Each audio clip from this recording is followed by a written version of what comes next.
Dios y el conocimiento de la verdad que es según la piedad, en la esperanza de la vida eterna, la cual Dios, que no miente, prometió antes del principio de los siglos, a su debido tiempo manifestó su palabra por medio de la predicación que me fue encomendada por mandato de Dios nuestro Salvador.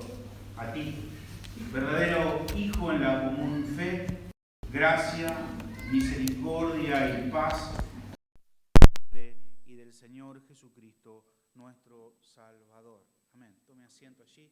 Hemos orado ya.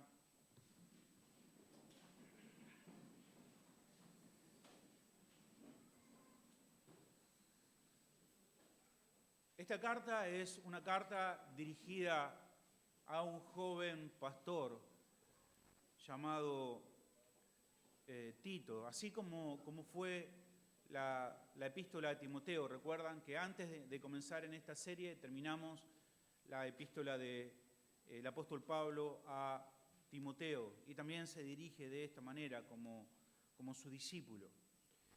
Esta es una pequeña carta de solamente 3 capítulos y es una carta que precisamente fue escrita en medio de la epístola de Primera de Timoteo y Segunda de Timoteo. Es decir, el apóstol Pablo escribe su primera epístola, su primera carta a Timoteo, seguidamente lo hace con Tito y luego vuelve a escribir una segunda carta a Timoteo. Así que pensando en el tiempo que fue escrito y la diferencia y la distancia que hay entre una carta y otra son son contemporáneas, digamos, con las cartas a Timoteo, y también el apóstol Pablo se encuentra en la misma situación también de encarcelamiento. El autor, lo dicen aquí los versículos, es el apóstol Pablo y el destinatario es este hombre llamado Tito. Tito es un griego que se convirtió al cristianismo. A diferencia de Timoteo, que Timoteo era medio gentil, o sea, medio griego y medio judío, hijo de madre judía y de padre gentil, por eso fue que Timoteo fue circuncidado. En este caso, Tito es puramente gentil, él es griego, él no es judío. Y es por eso que cuando nosotros leemos las Escrituras, vemos que hay una disputa si es que Pablo en alguna oportunidad hizo que Tito entre al templo, porque obviamente alguien que era gentil no podía hacerlo. Pero este es el caso de Tito y podemos saber algo más de él leyendo la carta del apóstol Pablo también a los Gálatas, allí en el capítulo 2, en el versículo 3, habla de la conversión del apóstol Pablo, la conversión de Tito, ¿sí? Bajo el ministerio del apóstol Pablo, y luego también encontramos referencia de él en 2 de Corintios, cuando sin dudas es Tito el que ayuda al apóstol Pablo a llevar esta carta a estos hermanos. Pablo se refiere a él como un compañero, como un colaborador del ministerio, y vimos cuando terminamos la carta de 2 de Timoteo que hace también referencia a Tito diciendo de que lo había enviado a otro lugar, que no estaba con él precisamente porque el apóstol Pablo lo había enviado a hacer ministerio a otro lugar. Y ahora nosotros vemos acá en el verso 4 que lo llama un verdadero hijo en la fe. Y es el mismo vínculo prácticamente que tiene con Timoteo. Es un verdadero hijo en la común fe. Ahora, en este momento, Tito se encuentra en una isla realmente grande en el mar Mediterráneo, una isla que se llama Creta, y es el lugar donde Tito está sirviendo. Es el lugar donde el apóstol Pablo puso a servir a Tito. Y la pregunta que podríamos hacernos nosotros es, ¿cómo es que llega el Evangelio a un lugar como Creta? Bueno, y tenemos algunas pistas acerca de eso. Cuando Lucas escribe Hechos de los Apóstoles, Hechos es escrito por Lucas, Lucas hace mención que en la fiesta del Pentecostés, allí cuando ocurre el derramamiento del Espíritu Santo, había algunos judíos que eran originarios de Creta. Entonces se cree que esos judíos luego regresaron a Creta y comenzaron a predicar el Evangelio, comenzaron a hacer ministerios en aquel lugar. Así que esta puede ser una de las posibilidades de cómo el Evangelio llegó a Creta. Pero luego de 35 años que había ocurrido el Pentecostés, fue que el apóstol Pablo y Tito regresan a Creta. No hay evidencias, por lo menos en Hechos de los Apóstoles, ni en ninguna otra parte de las Escrituras, que haya habido un apóstol que haya ido a Creta. Aparentemente los hermanos recibieron el Evangelio, abrieron iglesias en distintas ciudades, comenzaron a hacer ministerio y 35 años después visita allí las iglesias y la isla el apóstol Pablo junto con Timoteo. Se encuentran que había mucho legalismo en medio de las iglesias. Los judaizantes, que eran una especie de fariseos convertidos al cristianismo, pero que todavía ellos impulsaban la circuncisión, decían que para adorar a Dios era necesario circuncidarse, y tenían realmente una gran influencia sobre la iglesia en ese lugar. Las iglesias no tenían un liderazgo apropiado, es decir, habían comenzado haciendo ministerio, habían personas que habían ocupado lugares en ese lugar, y cuando llega el apóstol Pablo se da cuenta de que muchas cosas que habían hecho no estaban bien, no eran bíblicas, sus prácticas no eran correctas. Pablo le llama que era deficiente. En la iglesia había mucha deficiencia. Y como Pablo no puede quedarse para arreglar esa situación, porque él había prometido ir hacia el este, él deja a Tito en ese lugar y en esa situación y se va a otro lugar, hacia Macedonia, y de Macedonia escribe esta carta a Tito.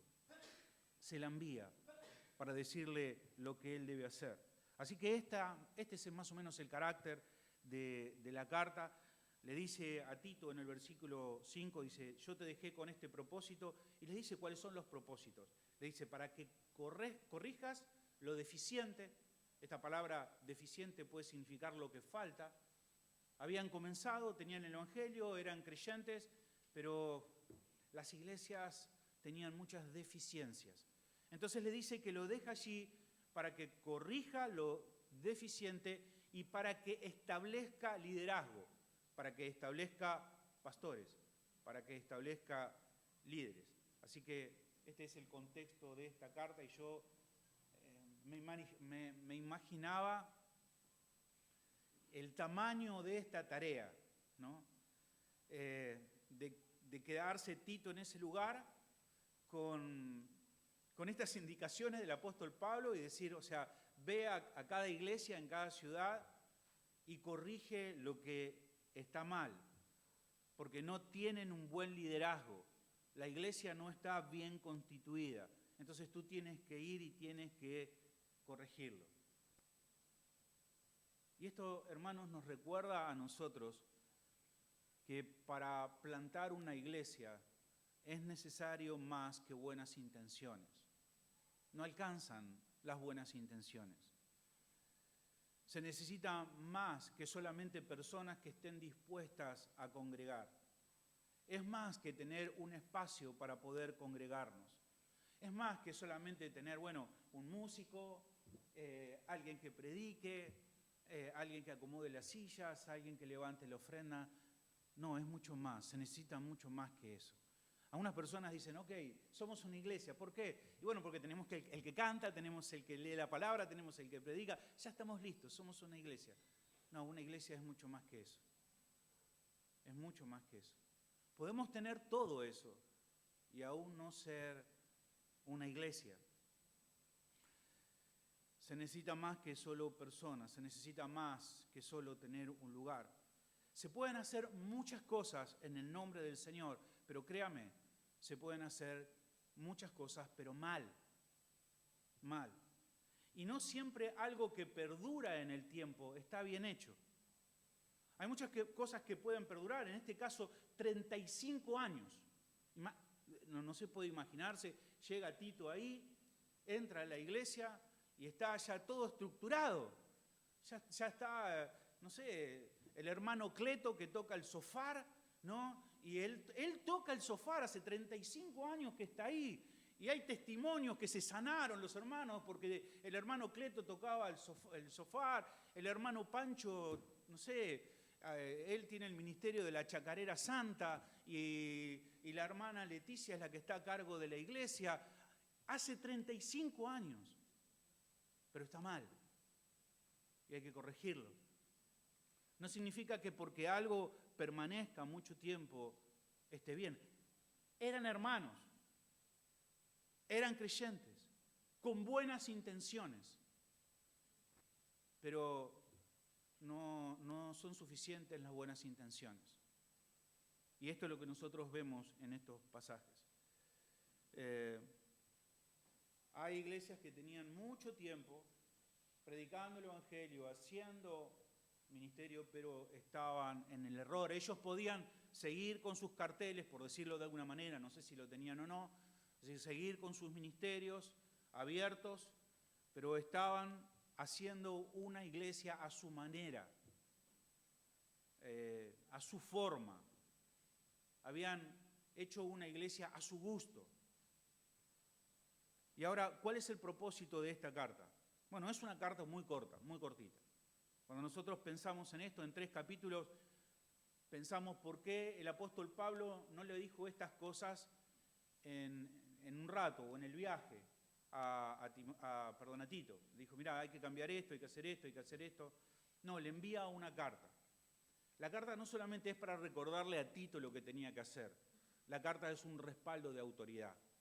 Tito tiene que ir a un lugar y tiene que decirle, usted no está preparado para el liderazgo. Usted no puede estar en ese lugar. Y las personas que estaban ahí le iban a decir, pero ¿y usted por qué me dice eso? ¿Qué autoridad tiene para decirme que yo no puedo hacer lo que estoy haciendo? Entonces Tito podía tomar la carta y decir, porque usted no cumple los requisitos que son necesarios para el liderazgo. Usted no puede estar en ese lugar. Y es por eso esta carta. No solamente es un recordatorio, sino que es la autoridad delegada del apóstol Pablo a Timoteo para poder hacer estos cambios. Y no parece que los cretenses hayan llamado a Tito y a Pablo. No es como en otras ocasiones que nosotros leemos en Corintios que envían una carta preguntándole al apóstol Pablo acerca de lo que debían hacer. No es este el caso. Los cretenses estaban haciendo lo suyo y de repente ahora Dios envía a Pablo y a Timoteo para decirles que lo que estaban haciendo no era correcto y debían cambiarlo. Pero ¿cómo cambiar? ¿Cómo cambiar las cosas que hace 35 años se vienen haciendo de la misma manera? ¿Cómo generar cambios cuando uno cree que todo está bien? Cuando uno ve que hay personas en la iglesia, incluso se suman más personas a la iglesia y de repente uno sabe que lo que se está haciendo no agrada al Señor y hay que hacer cambios. No puede seguir de esa manera. Entonces, esta situación, Pablo le dice, ve y corrige, cambia. ¿Con qué autoridad? Bueno, con la autoridad que yo te dejo en esta carta. Yo recordaba ayer que yo tuve una situación media parecida. No soy obviamente el apóstol Pablo, pero en una oportunidad me encargaron una iglesia que ya estaba constituida, tenía como 36 años. Y me dijeron que me hiciera cargo como pastor en ese lugar. Y fue un tiempo que tenía el deseo de poder ayudar a la iglesia. La iglesia había sido una gran iglesia, había sido la central de muchas otras iglesias. Así que fui allí, el pastor ya no quería estar en ese lugar, me presenta a los pocos hermanos que estaban en ese lugar como pastor y me dijo, bueno, ok, acá está la iglesia. Hice una primera reunión a ver qué era lo que hacía cada hermano en ese lugar. Y me presentaron a un hombre del ministerio que era el que llevaba las finanzas, era el tesorero del ministerio. Él era el que tenía casi el control de todas las cosas. Él era el que tenía la llave de la oficina pastoral, él le había hecho ahí su oficina, él ocupaba ese rol y digo, bueno, ok, vamos a comenzar a trabajar con lo que tenemos. En la primera reunión, el tesorero no viene a la reunión. Y en la segunda reunión tampoco. Y yo digo, qué raro, se habrá enfermado, se habrá muerto, algo habrá ocurrido. Y me dice, no, pastor, lo que pasa es que hay fútbol. Él cuando hay fútbol no viene. ¿Cómo? No viene. Él viene de vez en cuando. Pero él es parte del ministerio. Sí, él tiene la llave de todo. ¿Y cuándo viene? De vez en cuando. No, eso no puede ser, eso hay que corregirlo. No puede ser así. No debe ser así. Y bueno, hay veces que cuando uno se encuentra con situaciones que hace muchos años que viene ocurriendo de esa manera, uno tiene la tentación de decir, dejemos todo como está, para que no haya problemas, para que no haya dificultades. Pero nosotros no buscamos agradar a las personas, nosotros buscamos agradar a Dios. Buscamos agradar a Dios. Así que, bueno, nosotros cuando leemos una carta como esta nos hacemos muchas preguntas. La pregunta más normal que pudiéramos hacernos es ¿por qué tenemos que estudiar una carta como esta, que es una carta pastoral, podríamos decirla, con indicaciones para un pastor cuando yo no tengo el deseo de ser pastor? Yo no soy pastor. ¿Por qué estudiar una carta como esta? Bueno, la razón es sencilla. Porque muchas veces cuando nosotros venimos a la iglesia, nos preguntamos por qué hacemos lo que hacemos. ¿Por qué la iglesia debe ser así? ¿La iglesia cómo debe ser? ¿La iglesia debe ser como las personas quieren que sea la iglesia? ¿La iglesia debe ser a gusto del consumidor? O sea, que cada persona sea satisfecha con lo que quiere de la iglesia. ¿Así debe ser la iglesia? ¿Será que la congregación, será que la iglesia debe funcionar como la congregación quiere? ¿O que debe funcionar como un pastor quiere? Bueno, tenemos muchas preguntas con respecto a esto. Y buscamos respuestas acerca de por qué cantamos lo que cantamos. ¿Por qué no cantamos algo más moderno? ¿No? Me gustaría cantar algo más moderno. ¿Por qué no aplaudimos? Yo vengo de muchos lugares. Yo aplaudía toda mi vida, ¿no? Yo vengo a una iglesia donde se aplaudía. En realidad no aplaudía yo porque no tengo oído ni para llevar al tono. Cuando todos aplaudían, yo aplaudía después. Entonces, para no desentonar, no lo hacía. Pero no sé si usted se preguntó, ¿por qué en esta iglesia no se aplaude? Yo me hago muchas veces esa misma pregunta. ¿Por qué no se aplaude? Vos es una iglesia que no se aplaude. ¿Y está bien? ¿Está mal? ¿Por qué la iglesia es así? ¿Por qué no damos gritos de júbilo? ¿Por qué no remolineamos? ¿Se preguntó usted? ¿Algún hermano se vino preparado alguna vez? Dijo, voy a remolinear. Bueno, no se remolinea. En esta iglesia no se remolinea. ¿Por qué no damos gritos de guerra? ¿Por qué no amenazamos a Satanás? Satanás, ¿por qué? Nunca lo amenazamos de acá. ¿Por qué no le reclamamos a Dios? Reclame a Dios, reclame. No le reclamamos nada. ¿Por qué? ¿Por qué solo cantamos 2 canciones, hacemos break? ¿Por qué no 3? ¿Por qué se predica tan largo? ¿Por qué no más corto? Un montón de preguntas que tenemos nosotros pensando en cómo debe ser la iglesia. Bueno, nosotros podríamos decir, nosotros no aplaudimos porque somos la IBS, Iglesia Bautistación, y la IBS no aplaude. O la IBS no remolinea, no grita gritos de júbilo, no lo hace. Pero no es tan simple la cuestión. Pero cuando nosotros llegamos a una carta como esta, nos damos cuenta que la pregunta que debemos hacer no es por qué hay cosas que no se hacen, sino cómo es que Dios quiere que su iglesia se comporte. Esa es la pregunta. ¿Cómo es que Jesucristo quiere que su iglesia sea? ¿Cómo Jesucristo quiere que su iglesia funcione? ¿Cuál es el énfasis que Jesucristo nos dice que debemos hacer en su iglesia? cuáles son las maneras o cuáles son las formas y maneras en que debemos hacer las cosas. Porque obviamente que si nosotros no tenemos en claro lo que Dios quiere, le vamos a dar prioridad a lo que a nosotros nos gusta o a lo que nosotros pensamos, a lo que la gente nos pida, a lo que la congregación quiera o a lo que un pastor le parezca correcto. Pero las cosas no son así. No es lo que la congregación quiere, no es lo que la gente pida, no es lo que un pastor quiera determinar sobre un lugar. No, se trata de lo que Jesucristo quiere que hagamos. Y cuando leemos una carta como esta, nos damos cuenta que es lo que Jesucristo quiere para su iglesia. Y por eso es bueno estudiar esto, aunque usted no tenga el deseo de ser pastor. Porque aunque no sea pastor, ni tiene el deseo de hacerlo, es bueno entender qué es lo que Jesucristo quiere para su iglesia, cuál es el diseño, cómo la iglesia debe funcionar, y cómo y qué debemos hacer hasta que Cristo venga a buscarnos. Y en los primeros 4 versículos encontramos el saludo. Curiosamente, el saludo más largo de todas las cartas que el apóstol Pablo ha escrito. En el verso 1, él se identifica y dice quién es. Dice, yo soy Pablo, es el que escribe.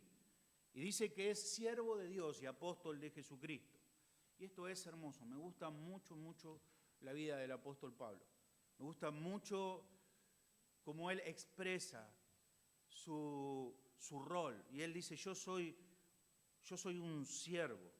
Él se ve a sí mismo como un siervo. Hay mucha distorsión acerca del liderazgo. ¿Qué es un líder? ¿Qué es un pastor? Bueno, el apóstol Pablo lo tiene muy claro. Dice, yo soy un siervo. El ministerio es eso, es servicio. El ministerio no se trata de una competencia hacia la cima del control. No, el ministerio es servicio. No se trata de tratar de resaltar sobre los demás. No, eso no es ministerio. El ministerio es servicio. Si usted tiene deseos de servir y está bien que lo haga y que tenga ese deseo, es bueno recordar de qué se trata el ministerio. El ministerio se trata de ser un siervo de Jesucristo. De eso se trata. Y hay un trasfondo precioso en esto, que tiene que ver con lo que significaba ser un siervo en el Antiguo Testamento. Había situaciones donde un judío podía ser esclavo de otro judío. En una situación de deuda o en cualquier otra situación, un judío podía quedar esclavizado de otro judío por un determinado tiempo. No era de por vida, a lo sumo 6 años. Pero durante esos 6 años él iba a tener un amo, iba a ser esclavo de otro judío. Pero a los 6 años tenía la libertad de poder recobrar, valga la redundancia, su libertad, de terminar con ese servicio. Pero en ocasiones, hermanos, el siervo había notado tal gracia en su amo, tan buen trato. O sea, había sido tratado tan bien y entendía que lo mejor era continuar siendo esclavo de esa persona, que decidía seguir siendo esclavo, pero ya no por la ley, ya no por obligación, ya no por justicia, sino por amor. Y esto está bueno que lo recordemos. Porque muchas veces algunos leen esta carta y cuando leen que el apóstol Pablo es siervo, es doulos, es esclavo de Jesucristo, pueden decir, pobre Pablo, está contra su voluntad. Está en una situación terrible, está sirviendo al Señor obligado. No, el apóstol Pablo dice, yo soy esclavo por amor. Sirvo a mi Señor por amor y ese es nuestro servicio. Nosotros no servimos a Dios de mala manera, no lo hacemos de forma obligada. Servimos, somos siervos por amor. Aquel que nos ha dado todo. Aquel que derramó sobre nosotros toda gracia. Y le servimos por amor. Así que no hay que ser condescendiente con el apóstol Pablo. El apóstol Pablo no quiere que nosotros digamos, ay, pobre apóstol Pablo. No, él quiere mostrar el gozo que hay en poder servir voluntariamente a aquel que lo tomó como esclavo. Eso es lo que nos dice el apóstol Pablo.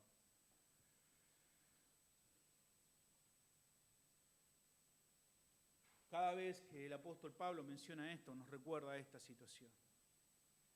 Y él no está en contra de su voluntad, sino que él está sirviendo al Señor. Y lo segundo que dice es que es un apóstol. Es un apóstol. Esta es la idea de alguien que ha sido enviado. Y esto también hay muchas distorsiones en cuanto a esto. Este es un apóstol de Jesucristo.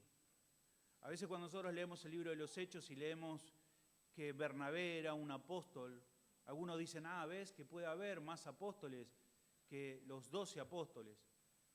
Apóstol significa enviado, encomendado. Un apóstol, por ejemplo, es el cartero, en griego. Usted no le dice al apóstol, al cartero que viene a su casa, que le diga lo que tiene que hacer. No, es un enviado. En el caso de Bernabé, era un enviado de la iglesia de Antioquía. Pero en el caso de Pablo y los 12 apóstoles, era un apóstol de Jesucristo. Jesucristo lo había enviado. Y hubo solo un grupo de personas que fueron enviados por el Señor, que vieron. Era necesario que esas personas vieran al Señor y recibieran ese mandato personalmente del Señor Jesucristo. El apóstol Pablo fue el último. Él dice, yo soy apóstol. He sido enviado, comisionado por el Señor Jesucristo. Y esto hace que esta carta tenga autoridad. Él fue designado apóstol. ¿Pero por qué menciona esto? Si Tito, al igual que Timoteo, es su hijo en la fe, sabe que es el apóstol Pablo.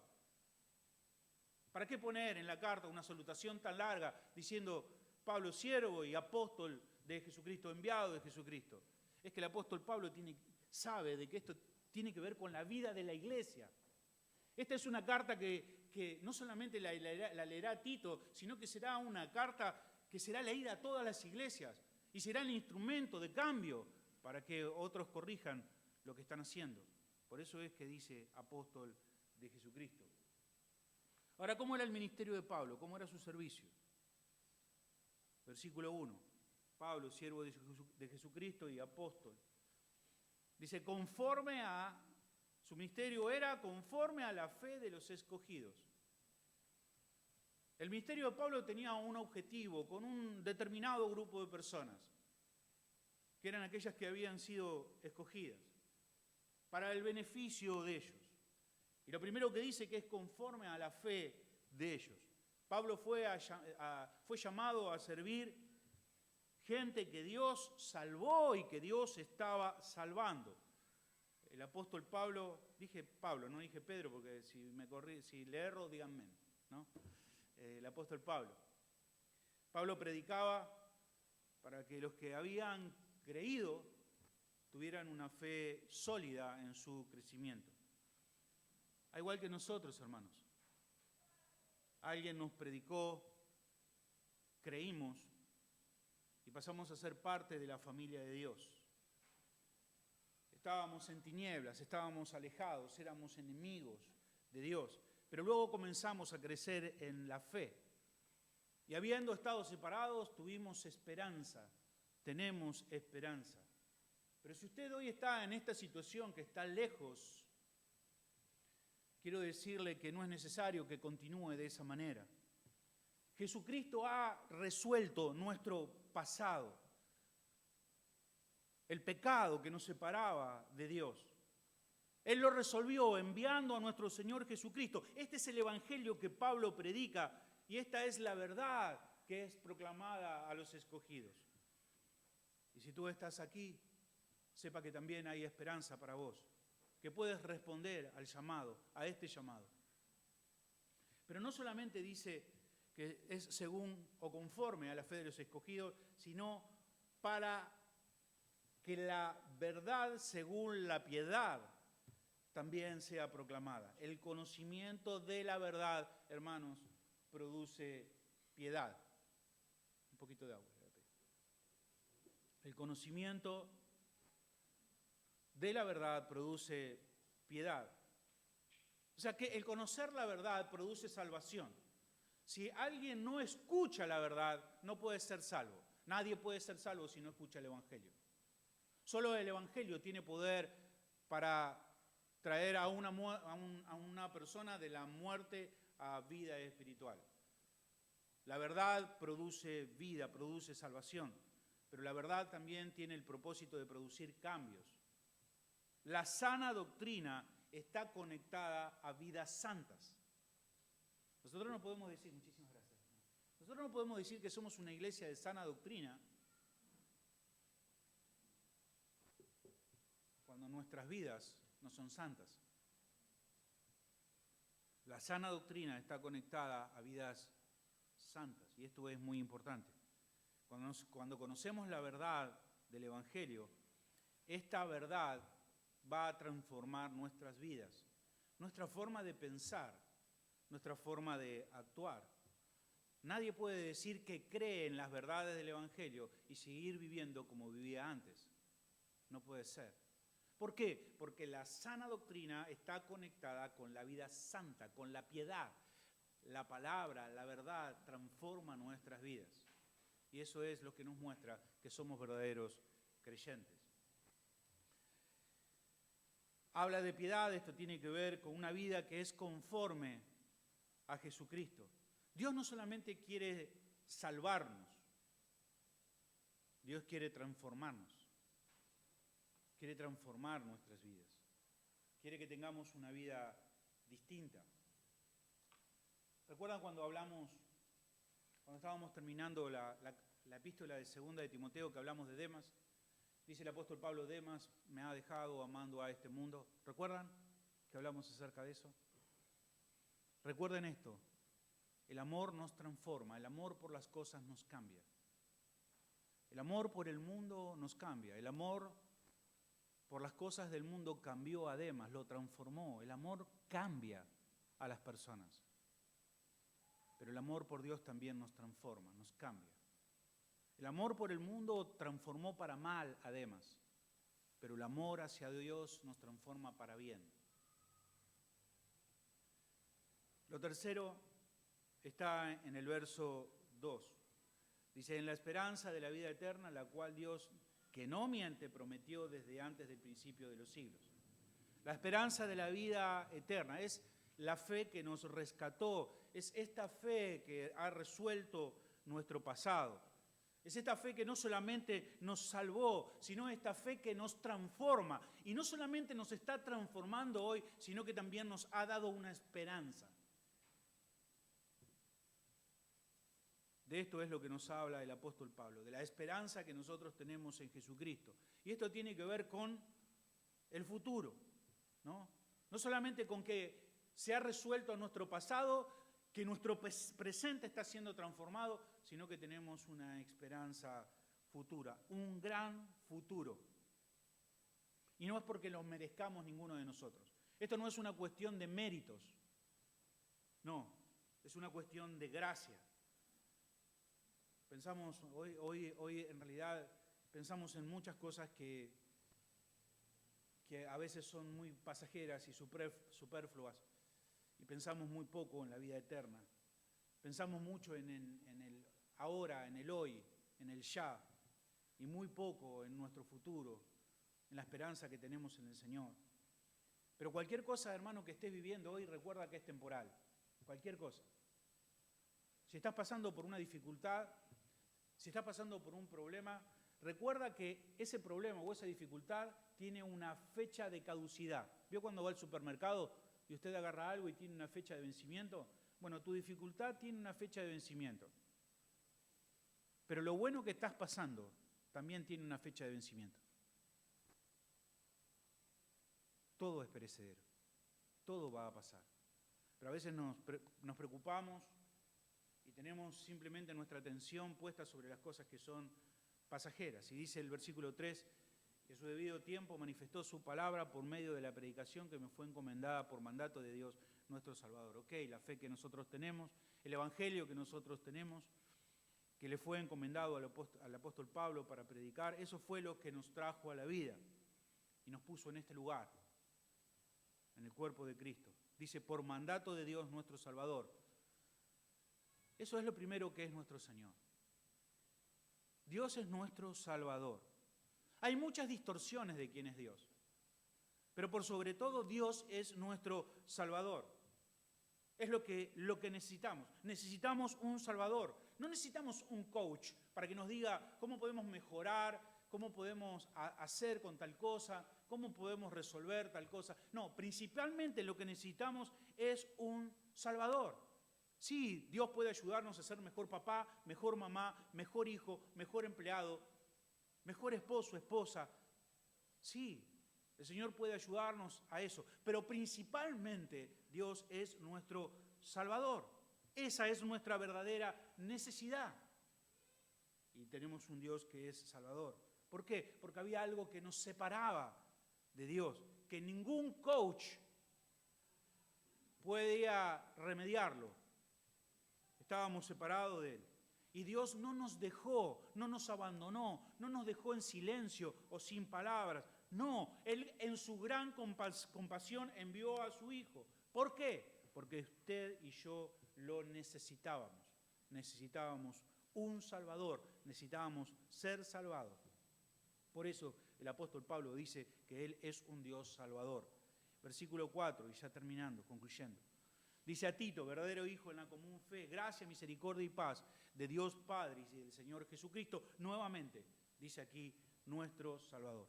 Y aquí aparece el destinatario, Tito, y dice, gracia, misericordia y paz. Y la gracia y la misericordia siempre son antes y necesarias para que nosotros podamos tener paz para con Dios. Porque ninguna persona podrá tener verdaderamente paz hasta que no entendamos la gracia de Dios. Y esta es la idea de que nosotros no merecemos nada. La gracia desarma nuestro orgullo. Delante de Dios nuestros méritos no sirven para nada. No podemos presumir delante de Dios quiénes somos o lo que tenemos. Dios nos acepta no porque merecemos ser aceptados. No es por mérito. Es por gracia, solo por gracia, es solo favor de Dios. Entonces cuando nosotros entendemos esto, cuando entendemos que es Dios que nos atrae hacia sí, más allá de lo que nosotros somos, esto es una buena noticia si alguien está por primera vez o escucha esto por primera vez, porque Dios quiere salvarte, porque podés correr a Jesucristo, porque Jesucristo ha resuelto esta separación entre tú y Dios. Y tú puedes ser libre de la situación en la que te encuentres. Y esto nos va a permitir disfrutar una relación con Dios verdaderamente libre. No que tiene que ver con lo que nosotros hacemos, sino con lo que Dios es. No basada en mi esfuerzo, sino basada en la fidelidad de Dios. Y cuando entiendo esto me ayuda a responder correctamente a Dios. Esto transforma mi vida. Por eso el apóstol Pablo le dice, esfuérzate en la gracia que es en Cristo Jesús. Esfuérzate en esto, en recordar esto. Esfuérzate en la gracia que es en Cristo Jesús. Y es la misma gracia, hermanos, que nosotros hemos recibido. Es la misma gracia, hermanos, que hoy nos ayuda a vivir. La misma gracia que nos lleva hoy a glorificar a Dios. Y nuevamente, y terminando este versículo y esta salutación, para luego en la próxima exposición ver cuáles son los requisitos del liderazgo, termina nuevamente esta carta diciendo que Dios es nuestro Salvador. Dios es nuestro Salvador. ¿Sabe? Estamos tan distraídos de las cosas que son verdaderamente importantes. Estamos embriagados de cosas pasajeras, preocupados por cosas que pasarán. Estamos atendiendo cosas que no son realmente importantes. Las personas están embriagadas no solamente por la fama de este mundo, por las posesiones de este mundo, sea cualquier cosa. Hay gente que simplemente está embotada por el partido del domingo, mareada. solamente prestando atención a cosas que son temporales, hermano, y esas cosas van a pasar. Todas esas cosas que para nosotros hoy son importantes van a pasar. Quiero que puedas pensar acerca de esto y pienses si fuera posible volver en el tiempo. Que el Señor te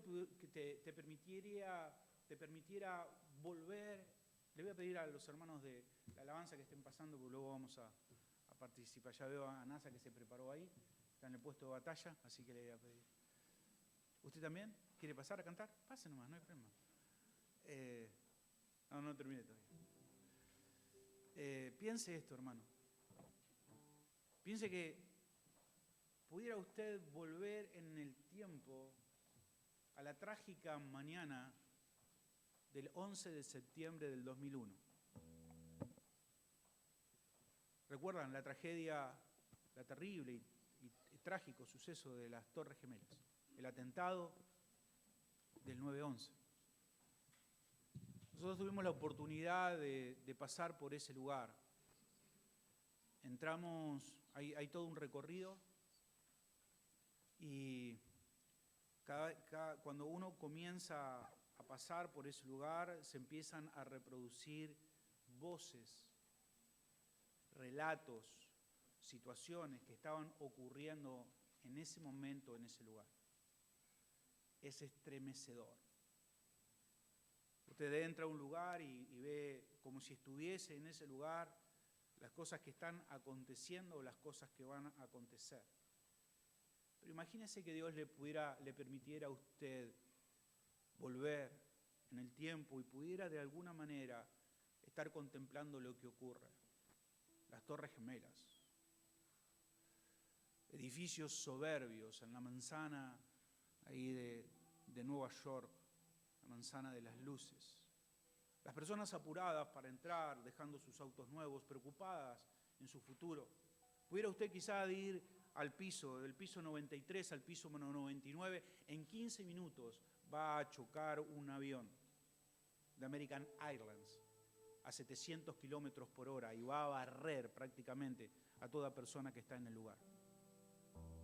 Imagínese usted ahí, ve las personas que están riéndose, quizás mirando sus relojes nuevos, alguno aparentando de la ropa que tiene, pensando acerca de su futuro, pero hay una idea en su cabeza que lo perturba, porque usted sabe que en 15 minutos todo eso se va a caer a pedazos. Ve que la gente se ríe, que toma café, que va hacia un lugar, que va hacia otro, y usted dice, todo eso no tiene sentido. No tiene sentido porque dentro de 15 minutos esto va a ser solamente escombros. Se va a derrumbar. Y usted no puede ver o entiende que no tiene sentido que la gente se aferre a las cosas materiales. Quiero decirte algo, hermano. Todo lo que tienes y todo lo que ves se va a derrumbar. Este mundo se va a derrumbar. Todo va a ser deshecho. Y estamos demasiado pendientes del auto, de las cosas, del viaje, de las zapatillas, de la belleza. Las jóvenes, la belleza se va a derrumbar. No pierdas tanto tiempo con las selfies. Eso es superfluo. Va a terminar, no permanece. Muy pronto te vas a parecer a tu abuela. No prestes atención, disfrútalo, la juventud, las posibilidades, disfrútalos. Pero ten presente esto, todo eso va a ser destruido. Por eso debemos poner nuestra atención en las cosas que son permanentes, no en las cosas que son perecederas. Poner nuestra atención y saber que tenemos una promesa futura, que es Cristo. Y poner nuestra atención en estas cosas. Amén. Vamos a cantar y luego vamos a participar de la cena del Señor.